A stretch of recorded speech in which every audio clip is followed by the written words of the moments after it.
Now, after categorizing on the basis of tasting the materials into acid, bases and salts, we have another criteria by which we can categorize them, and that is touching.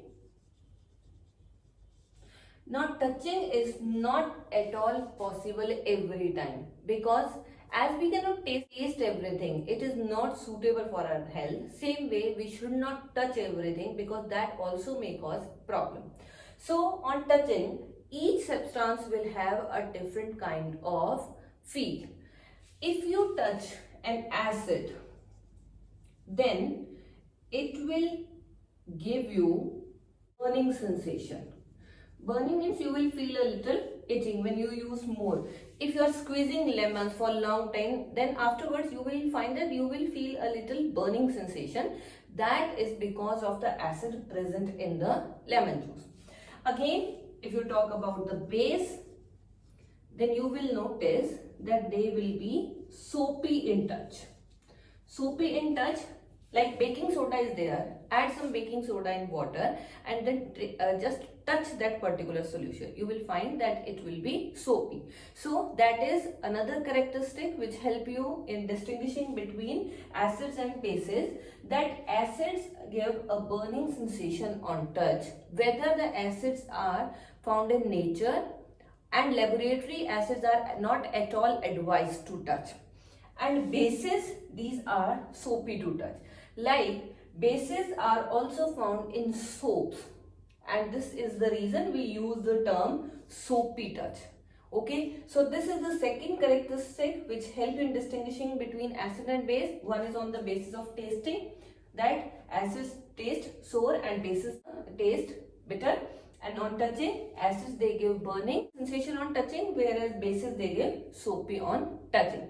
So that is another criteria.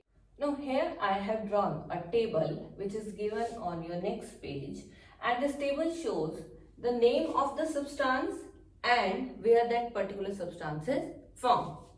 Now we have already categorized substances into acids, bases and salts.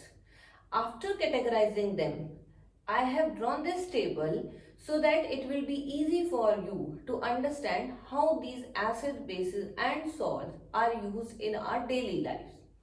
We come across a number of materials in our daily life and how these materials are kept in a particular category and what are the characteristics which make them kept in a particular category, that we have already discussed. So now this table will be clearly understood to you, that what is the reason for writing a particular substance as acid and a particular as base. Okay, now first material I have written here is acetic acid. Acetic acid is the acid basically, and it is found in vinegar. Now vinegar is actually the common name, and when we specify that in scientific term, when we say, the scientific name of that is acetic acid. So when it is being asked which acid is found in vinegar, you must be telling that it is acetic acid which is found in vinegar. Then formic acid is the other acid I have written here. Formic acid is found in the ant sting. Ant sting means when an ant bites, then it is releasing formic acid. Then next is citric acid. Citric acid is found in all the citrus fruits. Which are the citrus fruits? Like your orange is the citrus fruit, your Malta is also a citrus fruit. So whichever acid is found in the citrus fruit, that is called as citric acid. Then next is lactic acid. Lactic acid is found in curd. Then oxalic acid. This is oxalic acid which is found in spinach. Then ascorbic acid, it is found in amla. Now ascorbic acid is another name used for vitamin C. We can also call vitamin C as ascorbic acid. Then next we have tartaric acid. Tartaric acid is found in tamarind. Each substance, each material which is present, which we are saying that that particular material is acid or a base, will not have the same type of acid. Its name will be different. So these are the names for the acids which are found in these materials which I have mentioned here. So you have to keep in mind that which acid is found in which particular material or substance. Then these all were the acids. Now next I have just categorized 4 as base.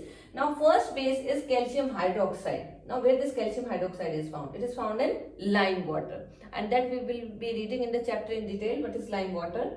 Then next is ammonium hydroxide. Ammonium hydroxide is a base which is found in window cleaners.